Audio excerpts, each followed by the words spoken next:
These two office workers are planning ahead for their weekly staff meeting, but what they can't possibly plan for is a surprise visit from Spaghetti.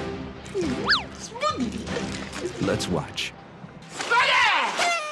Us Kinger fans are eating so well this episode. I don't even think it's a crazy take for me to think this is without a doubt the best episode of Digital Circus we've gotten so far. Not only does it feel like the show has really gotten the hang of the formula it's intended to go for. Episode opens with some fun character interactions. Cain introduces the adventure. Adventure happens where characters get split up along the way. Development ensues with said characters. Go back to circus. Bada bing, bada boom. It's a structure that some may not have been expecting to see in episode 2, let alone episode 3, because of all the uncertainties the pilot left behind, but it's one that, in my opinion, fits incredibly well with a premise like this one. Episode 3 also gave us some very engaging character moments from the main cast that felt like they were lacking a bit in the first 2 episodes. Plus, come on, it's a horror Halloween themed episode. I'm probably biased in that regard because Halloween is my favorite holiday of all time, but still. Also, I wanted to thank Surfshark VPN for sponsoring this video. Are you secure online?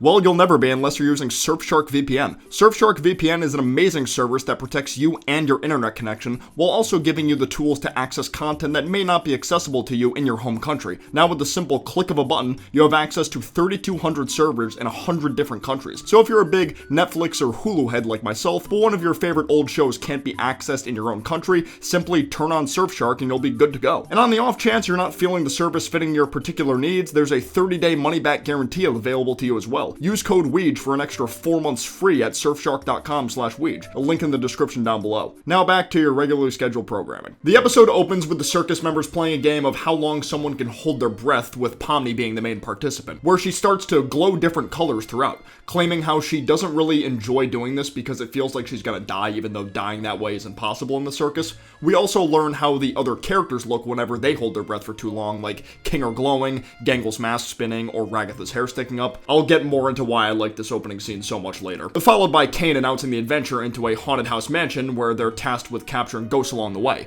Once again, Zoobles not in attendance for this one. Just the way the crew made this mansion look is amazing. The lighting throughout this entire episode is incredibly well done in all different rooms, really makes it feel like a more immersive experience as a viewer. Plus, if you didn't know this about me, I'm a huge Luigi's Mansion series nerd. I've played through all 3 of the games multiple times, so seeing a ghost like Ghostly look like he came straight out of the Mario games, combined with Jax sucking him up into a vacuum, had me smiling ear to ear on my first watch through. Ghostly also tells the gang they have the option between going behind a normal door or a scary door. Jax, being the upstanding citizen he always is, throws Gangle's comedy mask into the scary door as a test to see if Ghostly was lying. I think it's safe to say now Gangle losing her comedy mask will happen in every single episode. It's a cute gag though, so I don't think it'll get old, to be honest. This leads to Kinger stepping up to retrieve the mask and unintentionally dragging Pomni down with him. From this point on, the episode shifts away from the perspectives of Ragatha, Gangle, and Jax to mainly focus on Pomni, Kinger, and a bit of Zooble and Cain. In Zooble's case, Cain is desperate to figure out why Zooble always refuses to go on adventures. At first, Zooble is really annoyed about Cain asking this at all because they've already told him the reasons multiple times, but he always forgets.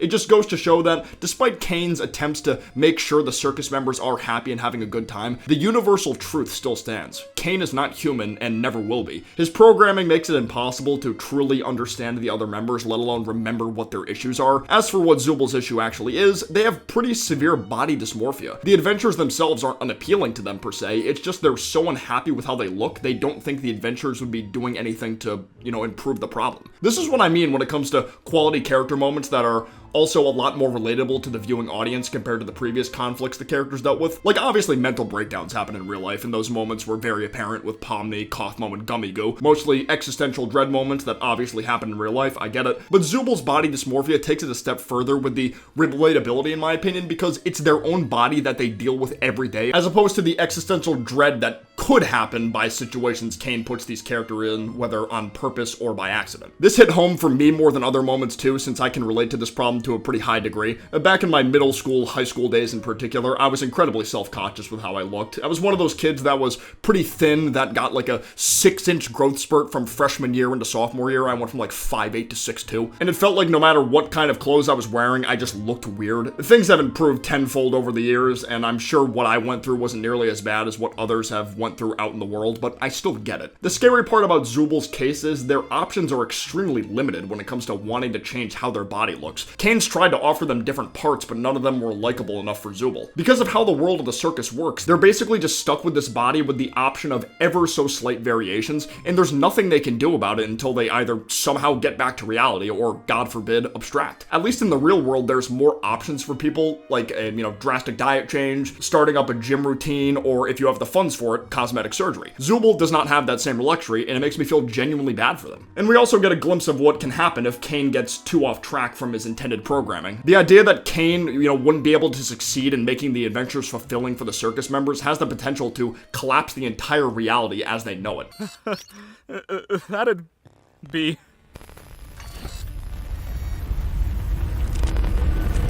I'm hoping both of these points can be explored in later episodes because this felt more like a Kinger episode than a Zubal episode. On the subject of Kinger, he and Pomni do some investigating around the new room they're in, a room filled with deformed mounted heads of the circus members and a ghoulish alien-like creature. They try to search for a way back to the others while different audio tapes of the mansion's owner plays, eerily describing his hunt for the alien-like creature over the years, even admitting to accidentally shooting his wife due to how paranoid the creature was making him act. Although it seems like the wife didn't mind being a ghost as she enjoyed some sophisticated tea time with Ragatha and Gangle. Jax wasn't so lucky, having been tied up in the corner for all his bad behavior. I always liked Jax, despite knowing he's intended to be a bastard. The entire main cast is quite likable if we're being real, but I'm sure just about every person who watched this episode, whether they like or hate Jax, got a kick out of seeing him tied up for the majority of the adventure. After the way that guy was acting in the last episode, he kinda had it coming. Kinger and Pomni end up venturing even deeper into the mansion where a headless demon and the floating head demon catch up to them. Luckily, Kinger made use of a shotgun held by the corpse of the mansion owner, shooting both demons. Unfortunately for them, the floating head demon was actually an angel not meant to be killed, so the two of them get dragged into the world's version of hell until further notice. Perhaps this was unintentional, but when they were listening to the first tape, the camera panned to a bookcase where a book about angels stuck out. A neat little mini foreshadow there if true. Pomni tries to find a way out of the hell area by going down a path of souls, but gets possessed along the way. The demon inside are even taunting Kinger about his wife. Kinger is able to get the demon to leave, but that doesn't really help Pomni too much still. At this point, Pomni starts to completely break down because she simply can't take the mental toll of the adventures anymore. Every single time Pomni's been on an adventure, she's had a mental breakdown or panic attack at some point. But Kinger, being the nice guy he is, tries to console her as best he can, where we learn how his wife Queenie, the character teased on one of those doors in episode 1, abstracted before Pomni arrived. She was eventually sent to the void, but was able to have one last touching moment with her husband before completely losing herself. This also explains why Kinger is completely sane and dependable whenever he's inside a dark place, because he was in a completely dark area the day he lost his wife, a memory that is impossible for him to forget. The payoff for this moment is beautifully set up because both the existence of Kinger's wife and the key to his sanity were teased prior to this episode, the Queenie door showing he had a wife, and the moment in episode 2 where he consoled Ragatha about her interactions with Pomni. During that conversation, he had a bucket over his head so he'd only see darkness in that moment, but the moment he took the bucket off his head, he couldn't remember anything of what he just said to Ragatha. Remember what? Then you add this episode building up to the big reveal of what happened to Kinger's wife with the mansion owner tapes mentioning the loss of his own wife. The attention to detail when putting all the pieces together leads to an amazing payoff where he's able to calm Pomni down by telling her how she needs to cherish those who are there for her as much as possible. Where the two of them are able to escape through the Hall of Souls by holding their breaths just like the game at the start of the episode. Kinger glowing all the way through, which I took as a metaphor of him being the light Pomni needed by her side in the darkness hell that's been the circus lately. Perhaps overcomplicating things with that take, but it is what it is. Even this moment giving the breathing game some actual meaning by the end of the episode, I love it. This episode had such well set up payoffs, both in an overarching sense and a condensed sense for events related to the episode only. Feels like getting both of those in a standard episode of a show's season is kind of unexpected nowadays and rare. Usually it's either just a payoff for the episode's specific events or there's no kind of setup for a payoff to begin with. If you get both, it'll typically be in a mid-season or full season finale episode, like Amphibia's True Colors episode, for example, which is still one of my favorite season finales of any show, both animated and live action. It had the overarching payoff of Andreas' big reveal as a villain, with the episode-specific payoff of Polly growing legs, which was teased throughout the episode with Polly constantly scratching her backside. The fact that the third episode of this show was able to incorporate two different forms of setup in a well-executed manner is something I greatly appreciate and really hope future episodes are able to